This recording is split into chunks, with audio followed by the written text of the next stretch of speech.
ನಮಸ್ತೆ friends, V fashion ಚಾನಲ್ಗೆ ಸ್ವಾಗತ. ನಾನು ವಿಜಯಲಕ್ಷ್ಮಿ. ಸೊ ಇವತ್ತಿನ ಟಾಪಿಕ್ ಅಲ್ಲಿ ಫಾರ್ಮುಲಾ ಪ್ರಕಾರ ಒಂದು 10 ನಿಮಿಷದಲ್ಲಿ ಬ್ಲೌಸ್ ನ ಫಾಸ್ಟ್ ಆಗಿ ಕಟಿಂಗ್ ಮಾಡ್ಕೊಳ್ಬೇಕು ಅನ್ನೋದು ಹೇಳ್ಕೊಡ್ತೀನಿ. ಸೊ ಇದು ಬಂದು ಬಿಗಿನರ್ಸ್ಗೋಸ್ಕರ, ಓಕೆನಾ. ಬಿಗಿನರ್ಸ್ ಯಾರು ಫಾರ್ಮುಲಾ ಹೇಳ್ಕೊಡಿ ಅಂತ ತುಂಬಾ ಜನ ಕಮೆಂಟ್ಸ್ ಹಾಕ್ತೀರಾ. ಸೊ ಹಾಗಾಗಿ ಫಾರ್ಮುಲಾ ಪ್ರಕಾರ ಒಂದು 10 ನಿಮಿಷದಲ್ಲಿ ಬ್ಲೌಸ್ ನ ಈಸಿಯಾಗಿ ಕಟಿಂಗ್ ಮಾಡ್ಕೊಳ್ಳುವಂತ ವಿಧಾನ. ಸೊ ಇದಕ್ಕೆ ಏನ್ ಫಾರ್ಮುಲಾ ಪ್ರಕಾರ ಬ್ಲೌಸ್ ಕಟಿಂಗ್ ಮಾಡ್ಕೊಳಕ್ಕೆ ನಿಮಗೆ ಮೆಷರ್ಮೆಂಟ್ಸ್ ಇದ್ರೆ ಸಾಕು. ನೀವು ಅಳತೆ ಬ್ಲೌಸ್ ಆದ್ರೂ ಮೆಷರ್ಮೆಂಟ್ ತಗೊಳ್ಳಿ, ಬಾಡಿ ಮೆಷರ್ಮೆಂಟ್ ಆದ್ರೂ ತಗೊಳ್ಳಿ, ಮೆಷರ್ಮೆಂಟ್ಸ್ ಇದ್ರೆ ಸಾಕು. ನೀವು ಫಾರ್ಮುಲಾ ಪ್ರಕಾರ 10 ನಿಮಿಷದಲ್ಲಿ ಬ್ಲೌಸ್ ನ ಕಟಿಂಗ್ ಮಾಡ್ಕೊಳ್ಬಹುದು. ಸೊ ಬನ್ನಿ ಟಾಪಿಕ್ ಶುರು ಮಾಡಕ್ ಮುಂಚೆ ಚಾನಲ್ಗೆ ಯಾರಾದ್ರೂ ಹೊಸದಾಗಿ ಎಂಟ್ರಿ ಆಗಿದ್ರೆ ದಯವಿಟ್ಟು ಚಾನಲ್ ನ ಸಬ್ಸ್ಕ್ರೈಬ್ ಮಾಡಿ, ಆದಷ್ಟು ವಿಡಿಯೋ ಶೇರ್ ಮಾಡಿ. ಫಾರ್ಮುಲಾ ಪ್ರಕಾರ ಬ್ಲೌಸ್ ನ ಕಟಿಂಗ್ ನ ಶುರು ಮಾಡೋಣ. ಸೊ ಇವ್ರದ್ದು ಅಪ್ಪರ್ ಚೆಸ್ಟ್ ಬಂದು 35 ಇಂಚು, 4ರಿಂದ ಡಿವೈಡೆಡ್ ಬೈ ಮಾಡಿದಾಗ 8.75 ಆಗುತ್ತೆ. 8.75ಗೆ 3 ಇಂಚು ಸೇರಿಸ್ಕೊಳ್ಳಿ, ಓಕೆನಾ. ಫಾರ್ಮುಲಾ ಇದು. ಫಸ್ಟ್ ಕರೆಕ್ಟ್ ಆಗಿ ಬ್ಲೌಸ್ ಎಲ್ಲೂ ನಮ್ಗೆ ಶಾರ್ಟೇಜ್ ಆಗದಿರ ಬರ್ಬೇಕು ಅಂದ್ರೆ 8.75 ಇಂಚಿಗೆ 3 ಇಂಚಿನ ಸೇರಿಸ್ಕೊಳ್ಳಿ. 11.75 ಆಗುತ್ತೆ. ಸೊ 11.75ಗೆ ಲೈನಿಂಗ್ ನ ಈ ರೀತಿ ಫೋಲ್ಡೆಡ್ ಅಲ್ಲಿ ಹಾಕೊಳ್ಬೇಕು. ಸೊ ಯಾರಾದ್ರೂ ನೋಟ್ ಮಾಡ್ಕೊಳಂಗಿದ್ರೆ ಮಾಡ್ಕೊಳ್ಳಿ. ಇದು ಫಸ್ಟ್ ನಿಮ್ಗೆ ಸ್ಟೆಪ್. ಸೊ ಇದು ನೋಟ್ ಮಾಡ್ಕೊಳ್ಳಿ.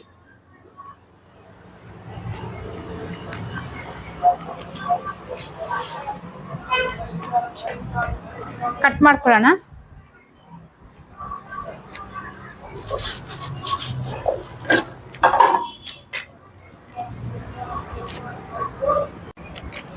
ಹೇಳ್ತಿದ್ನಲ್ಲ ಇಷ್ಟು ದಿವಸ V fashion wholesale saree house ನಂದು ಶುರುವಾಗಿದೆ ಅಂತ. ಅದು ಶುರುವಾಗಿದೆ.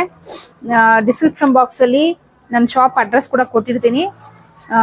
ಸರೌಂಡಿಂಗ್ ಅಲ್ಲಿರೋರು ಬಂದು ಇಲ್ಲಿ ಪರ್ಚೇಸ್ ಮಾಡ್ಕೊಳ್ಬಹುದು. ಆನ್ಲೈನ್ ಅಲ್ಲಿ ಪರ್ಚೇಸ್ ಮಾಡ್ತೀವಿ ಅನ್ನೋರು ನಂದೇ ಇನ್ನೊಂದು ಚಾನಲ್ ವಿ ಅಪ್ಡೇಟ್ ಅಂತಿದೆ. ಸೊ ಅದರಲ್ಲಿ ನಾನು ಅಪ್ಡೇಟ್ ನ ಡೈಲಿ ಕೊಡ್ತಾ ಇರ್ತೀನಿ. So we update channel link ಕೂಡ ಕಮೆಂಟ್ ಬಾಕ್ಸ್ ಅಲ್ಲಿ ಪಿನ್ ಮಾಡಿರ್ತೀನಿ, ಡಿಸ್ಕ್ರಿಪ್ಷನ್ ಬಾಕ್ಸ್ ಅಲ್ಲೂ ಪಿನ್ ಹಾಕಿರ್ತೀನಿ. ಯಾರಿಲ್ಲ ಚಾನಲ್ ನ ಸಬ್ಸ್ಕ್ರೈಬ್ ಮಾಡ್ಕೊಂಡಿಲ್ಲ ಮಾಡ್ಕೊಳ್ಳಿ. ಡೈಲಿ ನಿಮ್ಗೆ ನೋಟಿಫಿಕೇಶನ್ ಬರುತ್ತೆ ಹೋಲ್ಸೇಲ್ ಸ್ಯಾರಿ ಡೀಟೇಲ್, ಓಕೆನಾ.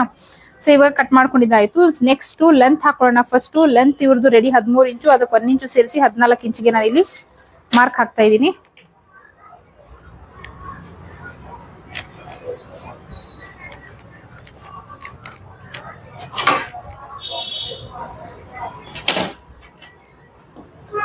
ಇಲ್ಲೊಂದು ಸ್ಟ್ರೈಟ್ ಲೈನ್ ಹಾಕೊಂಡು ಕಟ್ ಮಾಡ್ಕೊಳ್ಳೋಣ.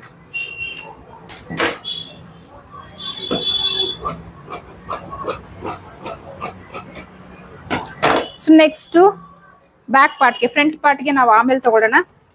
ಫಸ್ಟ್ ನಾವು ಬ್ಯಾಕ್ ಪಾರ್ಟ್ ನ ಮಾರ್ಕ್ ಹಾಕೋಣ. ಸೊ ಓಕೆ, ಇವ್ರದ್ದು ಬ್ಯಾಕ್ ಅಲ್ಲಿ ಡೀಪ್ ಬಂದು 8 ಇಂಚು. ಸೊ ಶೋಲ್ಡರ್ ನ ಯಾವ ರೀತಿ ಇಟ್ಕೊಳ್ಬೇಕು, ಸೊ ಫಾರ್ಮುಲಾ ಏನು ನಿಮ್ದು ಎಕ್ಸಾಕ್ಟ್ ಶೋಲ್ಡರ್ ಇದೆ. ಸೊ ಇವ್ರದ್ದು ಶೋಲ್ಡರ್ ಬಂದು 15 ಇಂಚು, ಓಕೆನಾ. ಸೊ 15 ಇಂಚಲ್ಲಿ ನೀವು ಮೈನಸ್ ಮಾಡ್ತಾ ಬರ್ಬೇಕು. ನಿಮ್ಮ ಬ್ಯಾಕ್ ಅಲ್ಲಿ ಡೀಪ್ ಎಷ್ಟಿದೆ ಅದ್ರ ಮೇಲೆ. ಸೊ 15 ಇಂಚ್ ಅಲ್ಲಿ ಅರ್ಧ ಅಂದ್ರೆ 7.5ನಲ್ಲಿ ಹಾಫ್ ಇಂಚು ಮೈನಸ್ ಮಾಡ್ಕೊಂಡು ಬನ್ನಿ. ಇವಾಗ ನಾವು ಇಲ್ಲಿ ನಾವು 1 ಇಂಚ್ 2 ಇಂಚ್ ಇಡ್ತೀವಿ ಶೋಲ್ಡರ್ ಅಂತ ಅಂದಾಗ ಏನು ಮೈನಸ್ ಮಾಡೋದು ಬೇಡ. 3 ಇಂಚು ಮೇಲೆ ನೀವು ಮೈನಸ್ ಮಾಡ್ಕೊಳ್ತಾ ಬರ್ಬೇಕು ಡೀಪ್ ಆಧಾರದ ಮೇಲೆ. ಅಂದ್ರೆ ಇವಾಗ 3 ಇಂಚ್ವರೆಗೂ ಯಾವುದೇ ಮೈನಸ್ ಮಾಡ್ಬಿಡಿ. ಇವಾಗ 4 ಇಂಚು ಅಂತ ಬಂದಾಗ 7.5ನಲ್ಲಿ ಹಾಫ್ ಇಂಚು ಮೈನಸ್ ಮಾಡಿ. 5 ಇಂಚು ಅಂತ ಬಂದಾಗ 7 ಇಂಚಲ್ಲ ಹಾಫ್ ಇಂಚ್ ಮೈನಸ್ ಮಾಡಿ. 6 ಇಂಚು ಡೀಪ್ ನೆಕ್ ಇದೆ ಅಂತ ಬಂದಾಗ ಹೀಗೆ ಹಾಫ್ ಇಂಚು ಕಡಿಮೆ ಮಾಡ್ಕೊಂಡು ನಿಮ್ಗೆ ನಿಮ್ಮ ಡೀಪ್ಗೆ ಯಾವ್ದು ಸೂಟ್ ಆಗುತ್ತೆ ಸೊ ಅದನ್ನ ಹಾಕೊಳ್ಳಿ. ಇಲ್ಲಿ ನಾನು ಇವ್ರಿಗೆ ಬ್ಯಾಕ್ ಅಲ್ಲಿ ಇವ್ರದ್ದು 8 ಇಂಚು ಡೀಪ್ ಇದೆ. ಸೊ ಇವ್ರಿಗೆ ನಾನು ಇಲ್ಲಿ 5 ಇಂಚು ಶೋಲ್ಡರ್ ಇಡ್ತಾ ಇದ್ದೀನಿ. ತುಂಬಾ ಏನು ಇವ್ರದ್ದು ಜಾಸ್ತಿ ಡೀಪ್ ಇಲ್ಲ, ಬ್ರಾಡ್ ಇಲ್ಲ, ಓಕೆನಾ. ಸೊ 5 ಇಂಚ್ ಇಟ್ಟಿದ್ದೀನಿ. 5 ಇಂಚಿಗೆ ಅರ್ಧ ಇಂಚು ಸೇರಿಸಿ 5.5 ಇಂಚಿಗೆ ಆರ್ಮೋಲ್ ಲೆಂತ್ ಮಾರ್ಕ್ ಹಾಕ್ತೀನಿ. ಸ್ಟ್ರೈಟ್ ಲೈನ್ ಹಾಕೊಳ್ಳೋಣ. ಸೊ ಇಲ್ಲಿಂದ ಎಷ್ಟಿದೆ ಅಷ್ಟೇ ಇಲ್ಲೂ ಕೂಡ ಮಾರ್ಕ್ ಹಾಕೊಳ್ಳಿ.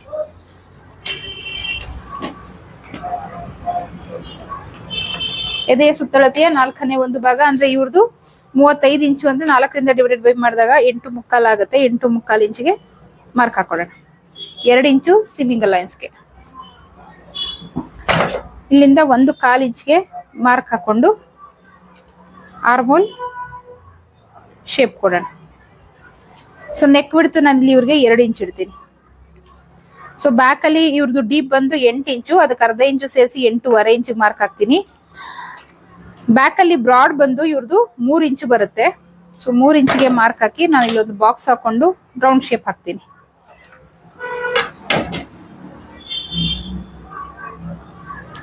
ಈ ರೀತಿ ಸೊ ಇವ್ರದ್ದು ವೇಸ್ಟ್ ರೌಂಡ್ ಬಂದು 31 ಇಂಚು. 4ರಿಂದ ಡಿವೈಡೆಡ್ ಬೈ ಮಾಡಿದಾಗ 7.25 ಆಗುತ್ತೆ. 7.25ಗೆ 1 ಇಂಚ್ ಸೇರಿಸ್ಕೊಂಡು 8.25 ಮಾರ್ಕ್ ಹಾಕ್ತೀನಿ. ಸೊ ಟೇಪ್ನ ಈ ರೀತಿ ಮಡಚ್ಕೊಂಡು ಬ್ಯಾಕಲ್ಲಿ ಡಾಟ್ ಮಾರ್ಕ್ ಹಾಕೊಳ್ತೀನಿ. ಇಲ್ಲಿಂದ 2 ಇಂಚು ಸಿಮ್ಮಿಂಗ್ ಅಲೈನ್ಸ್ಗೆ ಅಥವಾ ಮಾರ್ಜಿನ್.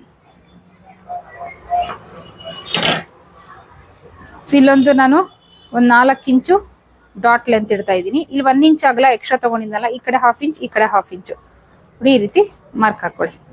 ಸೊ ಹಾಗೆ ಹೋಯ್ತು, 5 ನಿಮಿಷನೂ ಆಗಿಲ್ಲ, ಬ್ಯಾಕ್ ಪಾರ್ಟ್ನ ಕಟಿಂಗ್ ಆಯ್ತು.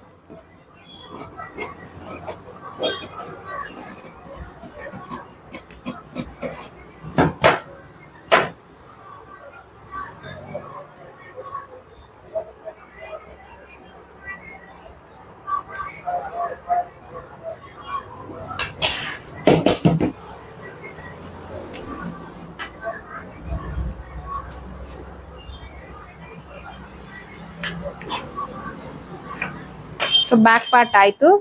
ಈಗ ನೆಕ್ಸ್ಟ್ ಫ್ರಂಟ್ ಪಾರ್ಟ್. ಸೊ ಇವ್ರದ್ದು ಬ್ಯಾಕ್ ಅಲ್ಲಿ ರೆಡಿ 13ಕ್ಕೆ 1 ಇಂಚ್ ಸೇರಿಸಿ 14 ಇಂಚ್ ಉದ್ದ ಇಟ್ವಿ. ಸೊ ಫ್ರಂಟ್ ಅಲ್ಲಿ ರೆಡಿ 13 ಇಂಚ್ಗೆ 2 ಇಂಚ್ ಸೇರಿಸ್ಕೊಳ್ಬೇಕು, 15 ಇಂಚ್ ಆಗುತ್ತೆ. ಇಲ್ಲಿ ನಾನು 15 ಇಂಚಿಗೆ ಮಾರ್ಕ್ ಹಾಕ್ತಾ ಇದ್ದೀನಿ. ಸೊ ಯಾರೆಲ್ಲ ಬ್ಲೌಸ್ ಬ್ಯಾಕ್ ನೆಕ್ ಡಿಸೈನ್ ಸೇರ್ಕೊಳಕ್ ಇಂಟ್ರೆಸ್ಟ್ ಇದೆ ಅಂತವ್ರು ಬೇಗ ಪೇ ಮಾಡಿ ರಿಜಿಸ್ಟರ್ ಮಾಡ್ಕೊಳ್ಳಿ. ತುಂಬಾನೇ ಬೆನಿಫಿಟ್ ಇದೆ back neck design course. So ಇಷ್ಟೊಂದು ಡಿಸೈನ್, ಇಷ್ಟು ನೆಕ್ ಶೇಪ್ ನಿಮ್ಗೆ ಎಲ್ಲೂ ನಿಮ್ಗೆ ಈ ಅಮೌಂಟಿಗೆ ಕಳ್ಸ್ಕೊಡಲ್ಲ. ಕಟ್ ಮಾಡ್ಕೊಳ್ತಾ ಇದ್ದೀನಿ. ಬ್ಯಾಕ್ ನೆಕ್ ಡಿಸೈನ್ ಕೋರ್ಸ್ ಬಂದು 3.5 ಇಂದ 4 ತಿಂಗಳು ಟೈಮ್ ಇರುತ್ತೆ. ಪ್ರತಿಯೊಂದು ಡೀಟೇಲ್ ಆಗಿ ಹೇಳ್ಕೊಡ್ತಾ ಇದ್ದೀನಿ. ನನ್ನ ಹತ್ರ ಯಾರೆಲ್ಲ ಬೇಸಿಕ್ ಇಂಟರ್ಮೀಡಿಯೇಟ್ ಕಂಟಿನ್ಯೂ ಆಗಿದ್ದಾರೆ ಅವರೆಲ್ಲ ಬ್ಯಾಕ್ ನೆಕ್ ಡಿಸೈನ್ ಕೋರ್ಸ್ಗೆ ಜಾಯ್ನ್ ಆಗ್ತಾ ಇದ್ದಾರೆ. ಸೊ ನೀವು ಹೊರಗಡೆ ನಾವು ಕಲ್ತಿದೀವಿ ಬರೀ ಬ್ಯಾಕ್ ನೆಕ್ ಡಿಸೈನ್ ಕೋರ್ಸ್ ಮಾತ್ರ ಬೇಕು ಅನ್ನೋರು ಖಂಡಿತ ಸೇರ್ಕೊಳ್ಬಹುದು. ಯಾರು ಬೇಕಾದ್ರೂ ಬ್ಯಾಕ್ ನೆಕ್ ಡಿಸೈನ್ ಕೋರ್ಸ್ಗೆ ಜಾಯ್ನ್ ಆಗ್ಬೋದು. ಸೊ ಫಸ್ಟು ಫ್ರಂಟ್ ಪಟ್ಟಿ, ಹುಪ್ಪಟ್ಟಿ, ಕಾಜಾ ಪಟ್ಟಿಗೆ ಅಂತ 1/2 ಇಂಚ್ ಬಿಟ್ಬಿಡ್ತೀನಿ. ಸೊ ಈಗ ಬ್ಯಾಕ್ ಅಲ್ಲಿ ಏನಿಟ್ಟಿದೆ, ಸೊ ಸೇಮ್ ಮೆಷರ್ಮೆಂಟ್ ಈ ಲೈನ್ ಇಂದ ಆಚೆ ಹಾಕ್ಬೇಕು. ಈ ಲೈನ್ ಒಳಗಡೆ ಏನು 1/2 ಇಂಚ್ ಬಿಟ್ಟಿದೀವಿ ಅದು ಲೆಕ್ಕಕ್ಕೆ ತಗೊಳ್ಳೋ ಹಾಗಿಲ್ಲ. 5 ಇಂಚು ಶೋಲ್ಡರ್, 5.5 ಇಂಚು ಆರ್ಮೋಲ್ ಲೆಂತ್.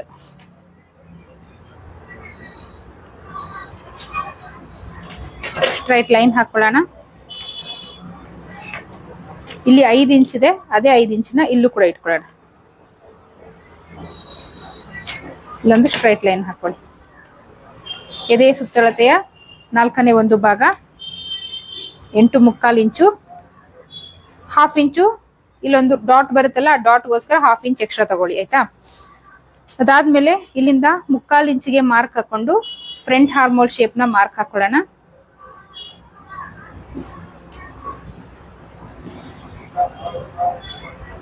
ಈ ರೀತಿ 2 ಇಂಚು ನೆಕ್ ಬಿಡ್ತು ಮಾರ್ಕ್ ಹಾಕ್ತಾ ಇದ್ದೀನಿ. ಇವ್ರದ್ದು ಫ್ರಂಟ್ ಅಲ್ಲಿ ಡೀಪ್ ಬಂದು 6 ಇಂಚು, ಅದಕ್ಕೆ 1/2 ಇಂಚು ಸೇರಿಸಿ 6.5 ಇಂಚಿಗೆ ಮಾರ್ಕ್ ಹಾಕ್ತೀನಿ.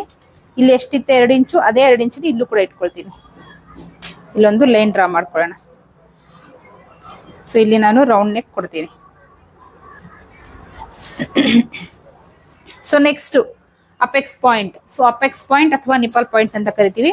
ಏನ್ ಇವ್ರದ್ದು ಚೆಸ್ಟ್ ಮೆಷರ್ಮೆಂಟ್ ಇದೆ 8.25 ಇಂಚ್ ತಗೊಂಡ್ವಲ್ಲ, ಸೊ 8.25 ಇಂಚ್ಗೆ 1.5 ಇಂಚು ಆಡ್ ಮಾಡ್ಕೊಳ್ಳಿ. ಇಲ್ಲಿ ನಾನು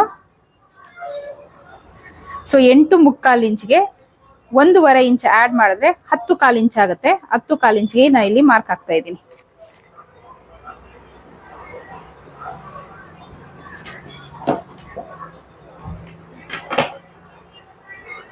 ಲೈನ್ ಡ್ರಾ ಮಾಡ್ಕೊಳ್ಳೋಣ. ಅದಾದ್ಮೇಲೆ ಇಲ್ಲಿಂದ 2.5 ಇಂಚಿಗೆ ಅಂಡರ್ ಬಸ್ಟ್ ಲೈನ್, ಅಂದ್ರೆ ನಮ್ಮ ನಿಪ್ಪಲ್ ಪಾಯಿಂಟ್ ಇಂದ ಕೆಳಭಾಗ. ಸೊ ಇದನ್ನ ನೋಡಿ, ನಮ್ಮ ನಿಪ್ಪಲ್ ಪಾಯಿಂಟ್ ಎಲ್ಲಿದೆ ಅದನ್ನ ಫುಲ್ ಬಸ್ಟ್ ಅಂತ ಕರಿತೀವಿ. ಸೊ ಈ ಲೈನ್ ನ ಓಕೆನಾ, ಅಪೆಕ್ಸ್ ಪಾಯಿಂಟ್ ಲೈನ್ ಅಥವಾ full bust line. So apex point line ಮೇಲಿಂದ ಬರುತ್ತೆ, ಫುಲ್ ಬಸ್ಟ್ ಲೈನ್ ಈ ರೀತಿ ಅಗಲ ಬರುತ್ತೆ, ಆಯ್ತಾ. ಅದರಿಂದ ಕೆಳಗಡೆ 2.5 ಇಂಚಿಗೆ ಏನ್ ಮಾರ್ಕ್ ಹಾಕ್ತಿವಿ, ಇದು ಬಂದು under bust line. So last ಅಲ್ಲಿ ಉಳಿಯೋದೆ ವೇಸ್ಟ್ ರೌಂಡ್, ಸೊಂಟದ ಸುತ್ತಳತೆ. ಸೊ ಈಗ ಇವ್ರದ್ದು ಮಿಡಲ್ ಚೆಸ್ಟ್ ರೌಂಡ್ ಅಥವಾ ಫುಲ್ ಬಸ್ಟ್. ಸೊ ಯಾವ ರೀತಿ ಇಟ್ಕೊಳ್ಳೋದು ಅಂತ, ಏನು ಅಪ್ಪರ್ ಚೆಸ್ಟ್ ಇದೆ 8.25, ಅದಕ್ಕೆ 3/4 ಇಂಚು ಸೇರಿಸ್ಕೊಳ್ಳಿ. ಎಷ್ಟಾಗತ್ತೆ 9.5 ಆಗುತ್ತೆ. ಸೊ ಆ 9.5 ಇಲ್ಲಿ ಮಾರ್ಕ್ ಹಾಕೊಳ್ಳಿ. ಅದೇ ಮಾರ್ಕ್ನ ಇಲ್ಲೂ ಕೂಡ ಹಾಕೊಳ್ಳಿ, ಹಾಗೆ ಇಲ್ಲೂ ಕೂಡ ಹಾಕೊಳ್ಳಿ. ಅದಾದ್ಮೇಲೆ 2 ಇಂಚು ಮಾರ್ಜಿನ್ಗೆ. ಸೊ ಲಾಸ್ಟಿಗೆ ಬರುತ್ತೆ, ಮಾರ್ಕ್ ಹಾಕೋ ಅವಶ್ಯಕತೆ ಇಲ್ಲ. ಈ ಲೈನ್ ನ ಡ್ರಾ ಮಾಡ್ಕೊಳ್ಳೋಣ. ಸೊ ನೆಕ್ಸ್ಟ್ ಏನ್ ಇಲ್ಲಿಂದ ನಾವು ಅಪೆಕ್ಸ್ ಪಾಯಿಂಟ್ ಮಾರ್ಕ್ ಹಾಕಿದೀವಿ, ಈ ಅಪೆಕ್ಸ್ ಪಾಯಿಂಟ್ ನ ವಿಡ್ತ್ ಏನ್ ನಮ್ದು ಅಪ್ಪರ್ ಚೆಸ್ಟ್ ಇದೆ 35 ಇಂಚು, 10ರಿಂದ ಡಿವೈಡೆಡ್ ಬೈ ಮಾಡಿ. ಸೊ 3.5 ಬರುತ್ತೆ, 3.5 ಬರುತ್ತೆ. ಆ 3.5 ಇಂಚ್ನ ನೀವು ಇಲ್ಲಿ ಮಾರ್ಕ್ ಹಾಕೊಳ್ಳಿ.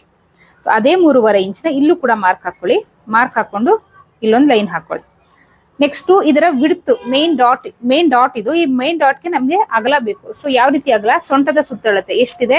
31 ಇಂಚು. 4ರಿಂದ ಡಿವೈಡೆಡ್ ಬೈ ಮಾಡಿದಾಗ 7.25 ಆಗುತ್ತೆ. ಇಲ್ಲಿಂದ 7.25 ಇಂಚಿಗೆ ಈ ರೀತಿ ಮಾರ್ಕ್ ಹಾಕೊಳ್ಳಿ. ಇಲ್ಲಿಂದ ಇಲ್ಲಿಗೆ ಎಷ್ಟು ಬರ್ತಾ ಇದೆ?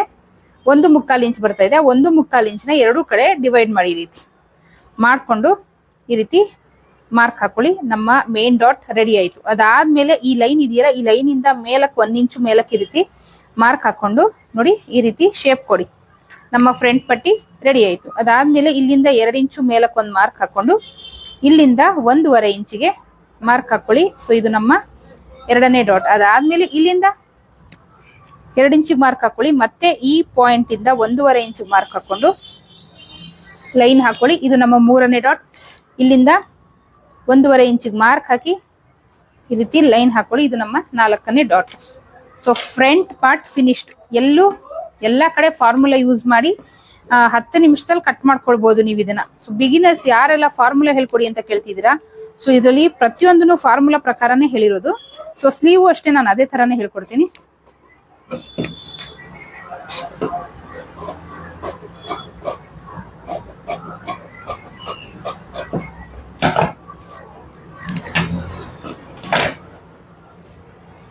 ಇದನ್ನ ಈ ರೀತಿ ಫೋಲ್ಡ್ ಮಾಡಿ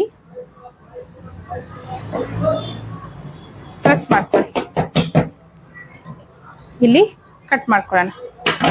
ನೋಡಿ ಇಲ್ಲಿ ಏನ್ ಪ್ರಿಂಟ್ ಬಂದಿರುತ್ತೆ ಅದನ್ನ ಹೈಲೈಟ್ ಮಾಡ್ಕೊಳ್ಳಿ ಈ ರೀತಿ. ಬ್ಲೌಸ್ ಅಲ್ಲಿ ಡಾಟ್ ಹಿಡಿಯುವಾಗ ನಮ್ಗೆ ಈಸಿ ಆಗುತ್ತೆ. ಸೊ ಈಗ ನೆಕ್ಸ್ಟ್ ಉಳಿದಿರುವಂತದ್ದು sleeve cutting. So sleeve cutting ಬಂದು ಇಲ್ಲಿ ನಾನು ಹಾಫ್ ಸ್ಲೀವ್ ಮಾಡ್ತಾ ಇದ್ದೀನಿ. ಸೊ ಇವ್ರದ್ದು ಸ್ಲೀವ್ ನ ಲೆಂತ್ ಬಂದು 4.25 ಇಂಚು. ಸ್ಲೀವ್ ಲೆಂತ್ ರೆಡಿ 4.25 ಇಂಚ್ ಬೇಕು. ಸೊ ಬಟ್ಟೆ ಇಲ್ಲಿ ನನ್ಗೆ ಸ್ವಲ್ಪ ಜಾಸ್ತಿನೇ ಉಳಿದಿದೆ. 1 ಮೀಟರ್ ಲೈನಿಂಗ್ ತಗೊಂಡಿದ್ದೆ. ಸೊ ಈ ರೀತಿ 4 ಫೋಲ್ಡ್ ಅಲ್ಲಿ ಹಾಕೊಳ್ತೀನಿ. ಅಗಲ ನಾನು ಎಕ್ಸ್ಟ್ರಾ ಕಟ್ಕೊಳಂಗಿರಲ್ಲ, ಇಲ್ಲಾಂದ್ರೆ ಎಕ್ಸ್ಟ್ರಾ ಕಟ್ಕೊಬೇಕಾಗತ್ತೆ. ಇವಾಗ ಎಲ್ಬೋ ಸ್ಲೀವ್ಗೆಲ್ಲ ಆದ್ರೆ ಈ ತರ 4 ಫೋಲ್ಡ್ ಅಲ್ಲಿ ಹಾಕ್ತಿವಲ್ಲ, ಈ ಅಗಲ ಸಾಲಲ್ಲ. ಸೊ ಅವಾಗ ನಾವು ಎಕ್ಸ್ಟ್ರಾ ಕಟ್ಕೊಳ್ಬೇಕಾಗತ್ತೆ. ಸೊ ಈಗ ಇಲ್ಲಿ ಬಟ್ಟೆ ಮಿಕ್ಕಿದೆ, ಎಕ್ಸ್ಟ್ರಾ ಕಟ್ಕೊಳ್ಳೋ ಅವಶ್ಯಕತೆ ಇರಲ್ಲ. ಸೊ ಹಾಗಾಗಿ ಏನ್ ಮಾಡ್ತೀನಿ, ನಾನು ಈ ರೀತಿ ಫೋಲ್ಡ್ ಮಾಡ್ಕೊಳ್ತೀನಿ. ಸೊ ಇಷ್ಟು ಉದ್ದ ಏನ್ ಬೇಡ, 4.25 ರೆಡಿ ಇವ್ರಿಗೆ ಸ್ಲೀವ್ ಬೇಕು. 4.25ಗೆ 1 ಇಂಚು ಸೇರಿಸಿ ನೋಡಿ, ಇಲ್ಲಿ ಓಪನ್ ಇದೆ, ಈ ಸೈಡ್ ಮಾರ್ಕ್ ಆಗ್ತಾ ಇದೀನಿ. ಏನಕ್ಕಂದ್ರೆ ಲೈನಿಂಗ್ ಉಳಿಸೋ ದಾರಿ ಅಷ್ಟೇ, ಏನ್ಕಾದ್ರೂ ಆಗತ್ತೆ. ಸೊ 4.25 ರೆಡಿ, ಅದಕ್ಕೆ 1 ಇಂಚು ಸೇರಿಸಿ 5.25 ಇಂಚಿಗೆ ಮಾರ್ಕ್ ಹಾಕ್ಬೇಕು. ನೋಡಿ ಈ ಸೈಡ್ ಫೋಲ್ಡೆಡ್ ಇದೆ. ಫೋಲ್ಡೆಡ್ ಸೈಡ್ ಅಲ್ಲಿ ನಾವು ಈ ರೀತಿ ಮಾರ್ಕ್ ಹಾಕೊಂಡ್ರೆ ನಮ್ಗೆ ಲೈನಿಂಗ್ ಸ್ವಲ್ಪ ಅಗಲವಾಗಿ ಜಾಸ್ತಿ ಉಳಿಯುತ್ತೆ. ನನಗೆ ಇಷ್ಟು ಸಾಕು. 4.25 ರೆಡಿ ಸ್ಲೀವ್ ನ ಉದ್ದ 1 ಇಂಚ್ ಸೇರಿಸಿ 5.25 ಇಂಚ್ ಮಾರ್ಕ್ ಹಾಕಿದೀನಿ. ಸೊ ಇದು ಎಕ್ಸ್ಟ್ರಾ ಬಂದಿರೋದು, ಆಮೇಲೆ ಕಟ್ ಮಾಡಿ ತೋರಿಸ್ತೀನಿ. ಸೊ ಇಲ್ಲಿಗೆ ಎಂಡ್ ಆಗ್ಬೇಕು. ಸೊ ಆಮೇಲೆ ಕಟ್ ಮಾಡ್ಕೊಳ್ಳೋಣ. ನಮ್ಗೆ ಇಷ್ಟಿದ್ರೆ ಸಾಕು. ಇದನ್ನ ಎಂಡಿಂಗ್ ಅಲ್ಲಿ ಕಟ್ ಮಾಡ್ಕೊಳ್ಳೋಣ, ಆಯ್ತಾ. ಸೊ ಅದಾದ್ಮೇಲೆ ಕ್ಯಾಪ್ ಹೈಟ್. ಸೊ ಏನ್ ಚೆಸ್ಟ್ ಮೆಷರ್ಮೆಂಟ್ ಇದೆ 35 ಇಂಚು, 10ರಿಂದ ಡಿವೈಡ್ ಬೈ ಮಾಡಿದಾಗ 3.5 ಬರುತ್ತೆ. ಸೊ 3.5ಗೆ ಕ್ಯಾಪ್ ಹೈಟ್ ನ ಮಾರ್ಕ್ ಹಾಕೊಳ್ಳೋಣ. ಈ ರೀತಿ ಕ್ಯಾಪ್ ಹೈಟ್ ಮಾರ್ಕ್ ಹಾಕಿದ್ನಿ. ಸೊ ಇದ್ರಲ್ಲಿ ಸ್ಟ್ರೈಟ್ ಲೈನ್ ಹಾಕೊಂಬೇಡ. ಸೊ ಇಷ್ಟಾಗ್ಲ ಫ್ಯಾಬ್ರಿಕ್ ಬೇಡ, ಉಳಿದಿದೆ ನಾನು ಹಾಕ್ತಾ ಇದ್ದೀನಿ, ಆಯ್ತಾ.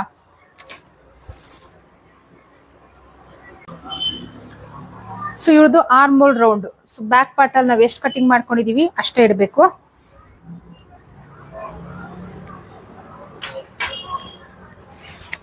ಸೊ ಶೋಲ್ಡರ್ ಅಟ್ಯಾಚ್ಗೆ ಅಂತ ಬಿಟ್ಬಿಡ್ತೀನಿ. ಇಲ್ಲಿಂದ ಮೆಷರ್ ಮಾಡ್ಕೊಳ್ತೀನಿ. ಸ್ಲೀವ್ ಏರುಪೇರು ಬರಬಾರ್ದು ಅಂದ್ರೆ ನೀವು ಈ ರೀತಿ ಏನ್ ಹೇಳ್ಕೊಡ್ತಾ ಇದೀನಿ ಫಾರ್ಮುಲಾ ಯೂಸ್ ಮಾಡ್ಕೊಳ್ಳಿ. 7.25 ಇಂಚು ಇವ್ರದ್ದು ಎಕ್ಸಾಕ್ಟ್ ಆರ್ಮ್ ಹೋಲ್ ರೌಂಡ್ ಕೂಡ 7.25 ಇಂಚೆ ಕರೆಕ್ಟ್ ಆಗಿ ಬಂದಿದೆ. ಸೊ ಇಲ್ಲಿಂದ 7.25 ಇಂಚಿಗೆ ನೋಡಿ, ಲೈನ್ ಮೇಲೆ ಈ ರೀತಿ ಮಾರ್ಕ್ ಹಾಕೊಳ್ಳಿ. ಮಾರ್ಕ್ ಹಾಕೊಂಡು ಇಲ್ಲಿಂದ 2 ಇಂಚು ಮಾರ್ಜಿನ್. ಸೊ ಇಲ್ಲಿಂದ 1 ಇಂಚಿಗೆ ಈ ರೀತಿ ಮಾರ್ಕ್ ಹಾಕೊಳ್ಳಿ.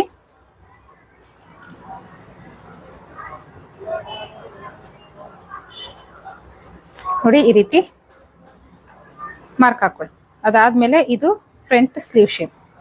ಸೊ ಇವ್ರದ್ದು ತೋಳಿನ ಸುತ್ತಳತೆ ಬಂದು 6 ಇಂಚು. 6 ಇಂಚಿಗೆ ಮಾರ್ಕ್ ಹಾಕ್ತಾ ಇದ್ದೀನಿ. ಇಲ್ಲಿಂದ 2 ಇಂಚು ಮಾರ್ಜಿನ್. ಸೊ ಈಗ ಈ ಲೈನ್ ನ ಸೇರಿಸ್ಕೊಂಬೇಡ. ಈಗ ಸ್ಲೀವ್ ಕಟ್ ಮಾಡ್ಕೊಳ್ಳೋಣ. ನೋಡಿ ಲೆಂತ್ ಇಷ್ಟಕ್ಕೆ ಸಾಕು. ಸೊ ಅಷ್ಟು ಕರೆಕ್ಟಾಗಿ ಕಟ್ ಮಾಡ್ಕೊಂಡಿದ್ದೀನಿ. ಬ್ಯಾಕ್ ಶೇಪ್ ಮಾತ್ರ ತೆಗಿತಾ ಇದ್ದೀನಿ. ಸೊ ಏನಕ್ಕಂದ್ರೆ ಇದು ಫೋಲ್ಡೆಡ್ ಅಲ್ಲಿ ಫ್ಯಾಬ್ರಿಕ್ ಒಂದ್ರ ಮೇಲೆ ಒಂದು ಕೂತಿದೆ, ಒಂದೇ ಸೈಡ್ ಕಟ್ ಆಗ್ಬಿಡುತ್ತೆ ಈ ರೀತಿ ಮಾಡ್ಕೊಂಡ್ರೆ. ಸೊ ಇವಾಗ ಈ ರೀತಿ ನೀವು ಹಾಕೊಂಡಾಗ ಈ ರೀತಿ ತೆಗೆದು ಒಂದ್ರೊಳಗಡೆ ಒಂದು ಹಾಕೊಂಡು ಕಟ್ ಮಾಡಿ. ಸೊ ಅವಾಗ ನಿಮ್ಗೆ ಅಪೋಸಿಟ್ ಬಂದ್ಬಿಡುತ್ತೆ. ಇಲ್ಲಾಂದ್ರೆ ಒಂದೇ ಸ್ಲೀವ್ ಅಲ್ಲಿ ಏನು ಫ್ರಂಟ್ ಶೇಪ್ ಇದೆ, ಒಂದ್ ಸ್ಲೀವ್ ಅಲ್ಲೇ ಎರಡೂ ಕಡೆ ಫ್ರಂಟ್ ಶೇಪ್ ಕಟ್ ಆಗ್ಬಿಡುತ್ತೆ. ಸೊ ಫ್ರಂಟ್ ಶೇಪ್ ಆಯ್ತು. ಈಗ ನಾಚ್ ಹಾಕೊಂಡೆ, ಇದು ಫ್ರಂಟ್ ಪಾರ್ಟ್ ಅಂತ ಹೇಳಿ. ಸೊ ಇದಿಷ್ಟು ನೋಡಿ 10 ನಿಮಿಷಕ್ಕೆ ನಿಮ್ಗೆ ಬ್ಲೌಸ್ ಕಟ್ಟಿಂಗ್ ನ ಹೇಳ್ಕೊಟ್ಟಿದ್ದೀನಿ. ಫಾರ್ಮುಲಾ ಪ್ರಕಾರನೇ ಯೂಸ್ ಮಾಡಿ. ಇದ್ರದ್ದು ಮೇನ್ ಫ್ಯಾಬ್ರಿಕ್ ಇವ್ರದ್ದು. ಸೊ ಮೇನ್ ಫ್ಯಾಬ್ರಿಕ್ ಇವ್ರದ್ದು. ಸೊ ಇವ್ರದೇ 8 ಪೀಸ್ ಇದೆ ನನ್ನ ಹತ್ರ, 8 ಪೀಸ್ ಇವ್ರದೇ ಇದೆ. ಸೊ ಈ 8 ಪೀಸ್ನ ನೆಕ್ಸ್ಟ್ ವಿಡಿಯೋದಲ್ಲಿ 8 ಪೀಸ್ನ ಒಂದೇ ಸರಿ ನಾನು ಹೇಗೆ ಕಟಿಂಗ್ ಮಾಡ್ಕೊಳ್ತೀನಿ ಅನ್ನೋದನ್ನ ನಿಮ್ಗೆ ನೆಕ್ಸ್ಟ್ ವಿಡಿಯೋದಲ್ಲಿ ತೋರಿಸ್ತೀನಿ. ಸೊ ಅಲ್ಲಿವರೆಗೂ ಚಾನಲ್ ಸಬ್ಸ್ಕ್ರೈಬ್ ಮಾಡಿ, ಆದಷ್ಟು ವಿಡಿಯೋನ ಶೇರ್ ಮಾಡಿ. ಬ್ಯಾಕ್ ನೆಕ್ ಡಿಸೈನ್ ಕೋರ್ಸ್ಗೆ ಜಾಯ್ನ್ ಆಗುವಂತವ್ರು ಈಗಿಂದಾನೆ ಜಾಯ್ನ್ ಆಗ್ಬೋದು. ಸೊ ನೆಕ್ಸ್ಟ್ ಟಾಪಿಕ್ ಜೊತೆಗೆ ಸಿಗ್ತೀನಿ. ಅಲ್ಲಿವರೆಗೂ take care, bye. Thank you.